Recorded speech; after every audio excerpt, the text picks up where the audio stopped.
ప్రస్తుతం రాష్ట్రంలో medical కాలేజీలని private పరం చేస్తున్నారని చెప్పేసేసి వైసీపీ నాయకులు ఆందోళన వ్యక్తం చేస్తున్నారు. మాట్లాడదాం. ఎందుకంటే గతంలో వైఎస్ఆర్‌సీపీ అధికారంలో ఉన్నప్పుడు మొత్తం దాదాపుగా 17 కళాశాలను ఇంప్లిమెంట్ చేశారు. ప్రస్తుతం దీంట్లో 10 కళాశాలని ప్రైవేట్ పరంగా చేయడాన్ని తీవ్రంగా వ్యతిరేకిస్తున్నారు. మాట్లాడదాం ఈ అంశం పైన. ముఖ్యంగా చెప్పండి, ఎట్లా చూస్తారు ఇది ప్రైవేట్ మొత్తం అంటే చాలా మట్టుకు 10 కాలేజీలు విద్య చాలా మందికి ఇక్కడ ఉన్నటువంటి ఎవరైనా సరే పేదలు విద్యను అభ్యసించాలంటే ప్రభుత్వం పరంలో ఉంటే మంచిగా నడిసేదని చెప్తున్నారు. ఇది ప్రైవేట్ పరం చేయడం వల్ల ఎట్లాంటి నష్టాలు ఎదురవుతాయి? మరి దీనిపైన మీరు ఎట్లా మాట్లాడతారు?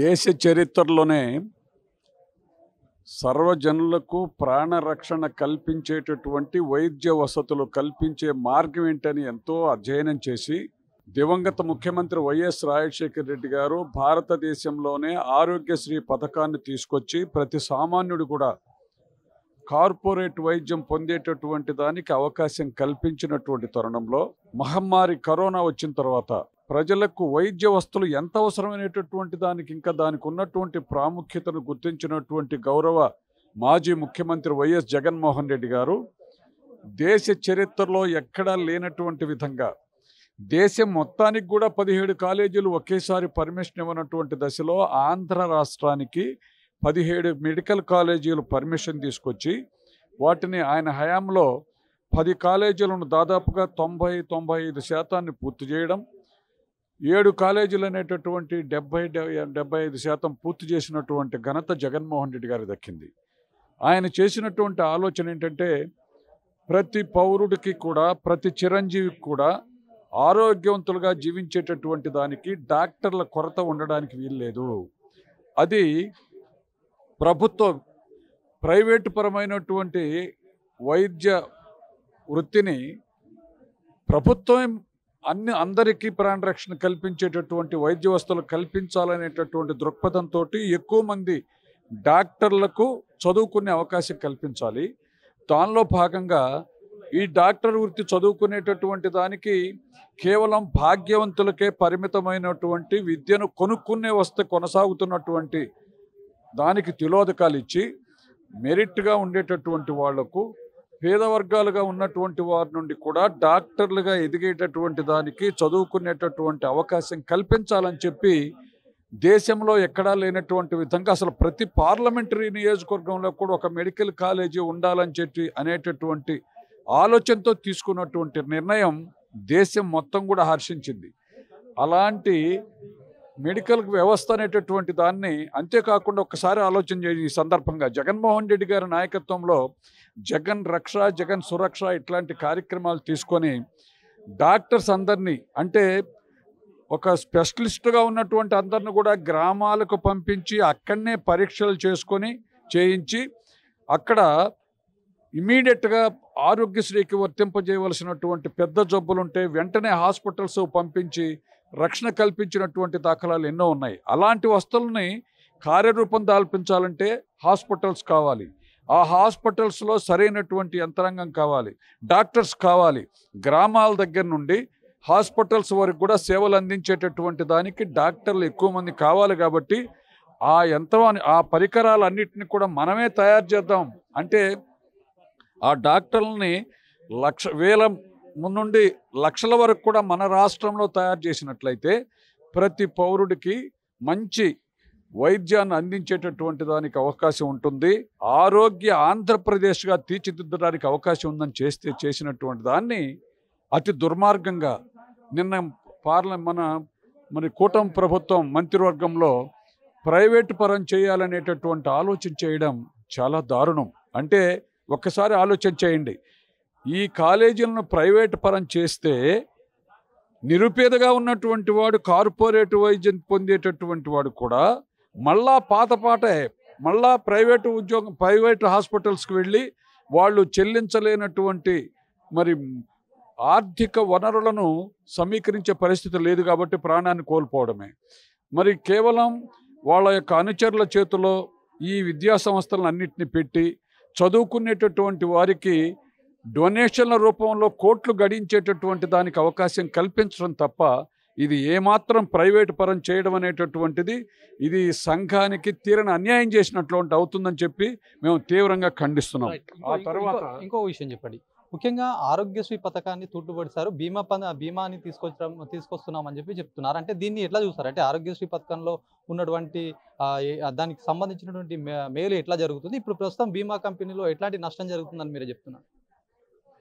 దివంగత ముఖ్యమంత్రి వైఎస్ రాజశేఖర రెడ్డి గారు ఆరోగ్యశ్రీ పథకాన్ని తీసుకొచ్చిన తర్వాత ప్రతి నిరుపేదకు కూడా కార్డు ఇచ్చి వైద్యం పొందేటటువంటి దానికి ఆనాడు 2 లక్షల రూపాయల వరకు ఉచిత వైద్యం అందించేటటువంటి దానికి అవకాశం కల్పిస్తే కోట్లాది మంది ప్రజలంతా కూడా కార్పొరేట్ హాస్పిటల్స్కి వెళ్ళి వైద్యాలు చేయించుకున్నటువంటి ఘనత ఉంది. కేవలం ఈ రాష్ట్రంలో కాదు, ప్రక్కనున్నటువంటి కర్ణాటకలో కానీ, తెలంగాణలో కానీ, మద్రాసులో కానీ ఉన్నటువంటి హాస్పిటల్స్లో కూడా వైద్యం పొందేటటువంటి దానికి అవకాశం కల్పించినటువంటి ఘనత జగన్మోహన్ రెడ్డి గారికి దక్కింది.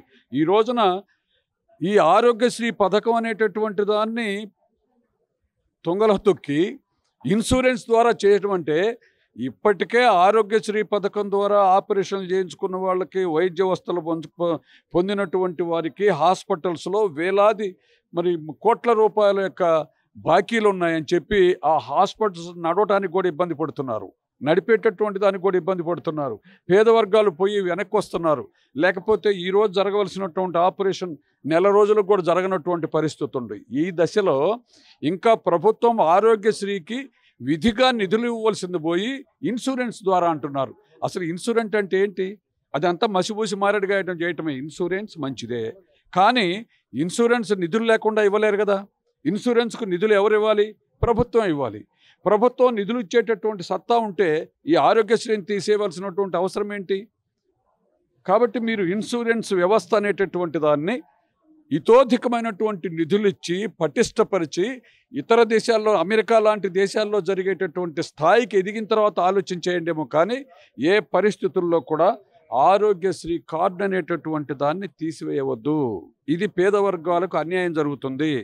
ఆరోగ్యశ్రీని కొనసాగిస్తూ మీకు ఇంకా సేవలు అధికంగా చేయడానికి అవకాశం ఉందని చెప్పి మీరు అనుకుంటే దాన్ని ప్రాక్టికల్గా అమలుపరుస్తూ ఇంకొక వైపున భవిష్యత్తులో ఏది మంచిదనుకుంటే దాన్ని కొనసాగించాలి తప్ప ఈరోజు ఆరోగ్యశ్రీని పక్కన పెట్టాలనేటటువంటి ఆలోచన మాత్రం పేద వర్గాల యొక్క జీవితాలపైన శరాఘాతం అవుతుందని చెప్పి ప్రభుత్వానికి హితవు చెప్తూ అలాంటి ఆలోచన మానుకోవాలని చెప్పి డిమాండ్ చేస్తున్నాం. దీంతో దాదాపు 2.5 లక్షల నుంచి 25 లక్షల బెనిఫిట్ ఉంటుంది ఇట్లాంటి బీమా కంపెనీలో అని చెప్పి చెప్తున్నారు కదా.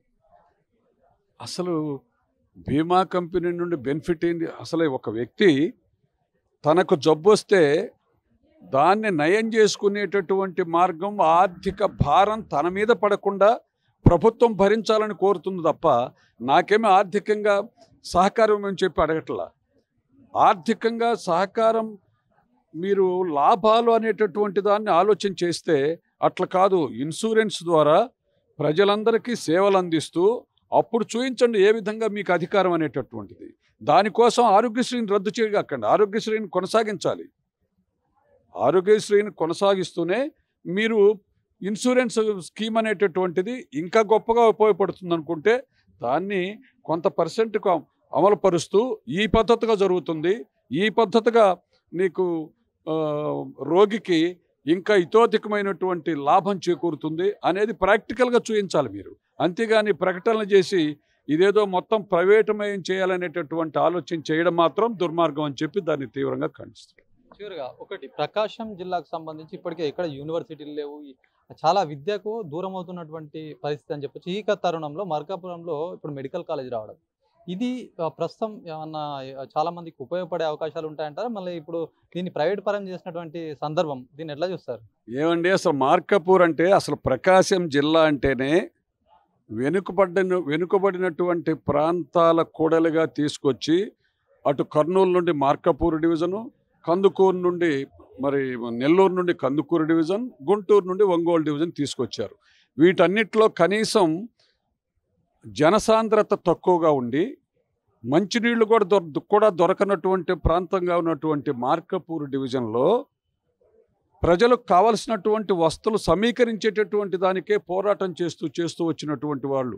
దానిలో భాగంగానే దివంగత ముఖ్యమంత్రి వైఎస్ రాజశేఖర రెడ్డి గారు వెలుగొండ ప్రాజెక్టుకు ఏర్పాటు చేసినటువంటి దానిలో ప్రముఖ పాత్ర వహించటం, అంతేకాకుండా జగన్మోహన్ ఆరోగ్యశ్రీ పథకాన్ని మరి మీకు మార్కపూర్ డివిజన్లో మరి గిరిజనులు ఉన్నారు, కొండ ప్రాంతంలో నివసించేటటువంటి వాళ్ళు, నల్లమడ అడవుల్లో ఉండేటటువంటి వారికి కూడా వారి దగ్గరికి వైద్య బృందాలను పంపించి వాళ్ళకు ప్రాణరక్షణ కల్పించినటువంటి సందర్భాలు ఉన్నాయి.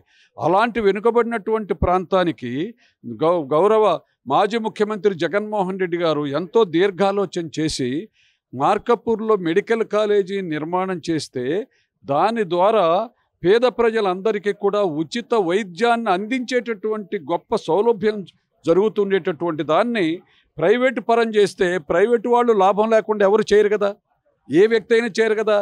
ప్రైవేటు పరం చేయడం అంటే ప్రభుత్వానికి దురుద్దేశం ఉన్నట్లే. ప్రభుత్వం మనకు బాధ్యత పెరుగుతుంది కాబట్టి ఈ బాధ్యత నుంచి తప్పుకుందాం అనేటటువంటి ఆలోచన చేయటమే. కొంతమంది వారి యొక్క తాబేదారులకు ఆదాయాలు కల్పించేటటువంటి వనరుగా దీన్ని పెట్టాలని ఆలోచన చేయడం అనేటటువంటి దాన్ని తీవ్రంగా ఖండిస్తున్నాం. మార్కపూర్ లాంటి వెనుకబడినటువంటి అసలు ఈ రోజున ప్రతి మెడికల్ కాలేజీ పెట్టినటువంటి ప్రతి ప్రాంతంలో కూడా వెనుకబడినటువంటి ప్రాంతాలే, పేద వర్గాలు అధికంగా నివసించేటటువంటి వారికి పిహెచ్సి సెంటర్ ఎంత దగ్గరగా ఉంటుందో అంత దగ్గరగా ప్రభుత్వ పెద్ద జనరల్ హాస్పిటల్ కావాలని చెప్పి ఆలోచన చేశారు జగన్మోహన్ రెడ్డి గారు. దాన్ని ఆ ఆలోచనను తప్పించాలనేటటువంటి అంటే ఏంటేది, ఏది ఎవరు చేసినా అసలు దాన్ని ప్రారంభించినటువంటి ఆయన దానికోసం దాదాపు 80-90% నిర్మాణాలు పూర్తి చేసినటువంటి ఆయన పేరు మర్చిపోరు కాబట్టి ఆ కీర్తి వారికి ఉంటుందని చెప్పి కేవలం వారికి జగన్మోహన్ రెడ్డి గారికి శాశ్వతమైనటువంటి కీర్తి వస్తుందని ఆలోచిస్తున్నారు తప్ప తద్వారా జరిగేటటువంటి దాదాపు లక్షలాది మందికి జరిగేటటువంటి సేవల గురించి, లక్షలాది మందికి జరిగేటటువంటి వైద్య సహకారాన్ని గురించి మాత్రం ఆలోచన చేయకుండా రాజకీయం చేసి స్వార్థపూరితంగా ఆలోచన చేయడం అనేటటువంటిది సమంజసం కాదు. గౌరవనీయులైనటువంటి ముఖ్యమంత్రి చంద్రబాబు నాయుడు గారు ఇప్పటికైనా చిత్తశుద్ధితో ఆలోచన చేసి ప్రభుత్వం ఏర్పాటు చేసేటటువంటి ప్రతి వైద్యశాలను కూడా, ప్రతి హాస్పిటల్ను కూడా, ప్రతి మెడికల్ కాలేజీని కూడా ప్రభుత్వమే కొనసాగించాలి, ప్రభుత్వం ఆధ్వర్యంలో కొనసాగించాలి. ఇంకా గ్రామ స్థాయి వరకు కూడా వైద్య సేవలు ఇంకా ఇతోధికంగా చేయాలని చెప్పి హితవు చెప్తున్నాను. ఇది మొత్తానికి ప్రజలకు ఒక విద్యా వైద్యం అనేది చాలా ఇంపార్టెంట్. ఇట్లాంటి విద్యా వైద్యాన్ని ప్రైవేటీకరణ చేయడం చాలా దారుణంగా వ్యవహరిస్తున్నటువంటి సిచ్యువేషన్ అని చెప్పి వైఎస్ఆర్సీపీ నాయకులు చెప్తున్నారు.